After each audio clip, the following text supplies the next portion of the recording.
Tax day, 3 months away now, but signs for tax preparation businesses are already popping up on sides of the roads, and some may be good choices, some not so much. Here to help sort it out is Randy Hutchinson from the Better Business Bureau of the Mid-South. And I know one thing, too, is with the government shutdown, people have concerns over that, and that's something that you definitely want to be aware of. Scammers will always take advantage. Well, we'll talk about that. So, of course, hopefully a one-time event, but the main concern with the IRS and Better Business Bureau is abusive tax preparers, which the IRS, no surprise, says are tax preparers that claim inflated personal or business expenses for their client, false deductions, maybe credits not allowed, earned income tax credit. They may say you have more kids than you really do. Right. So, at the end of the day, your taxes are on you, too, so it doesn't matter if you pick the wrong person to prepare them, right? Yeah, that's one of the key pieces of advice, that ultimately you're responsible. You know, the IRS in 2017 brought 252 investigations against tax preparers, 78% of which resulted in the tax preparer going to jail. That's how serious the issues were.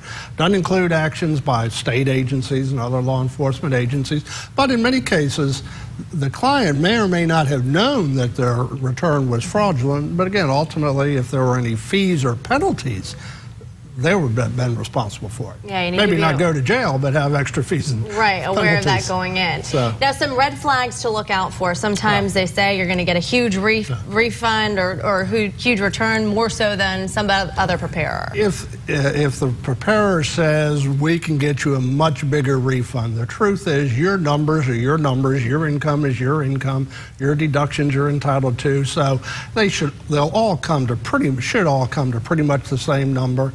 If they charge you as a percentage of your refund, of course, that's sort of an incentive for them to try to inflate your refund.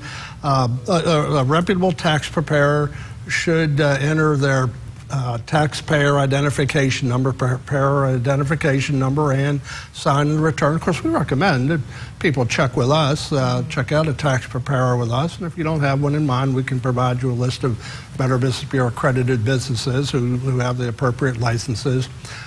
Really consider, particularly with some of these ones maybe with the signs on the side of the road, they're going to be around after April 15th, when perhaps the IRS comes calling and says, we got a question. Are they going to be here in a few months or maybe even a few years?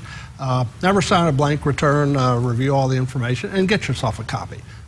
Absolutely. And again, just a quick reminder here that, and we will talk more about this, I'm sure, as we get closer, but you definitely want to watch out for the scammers. Yeah, there's always scams, IRS scams throughout the year, but we're worried that some may take advantage of uncertainty regarding the shutdown. The last information I've seen is the IRS expects to process returns and issue refunds in a timely manner.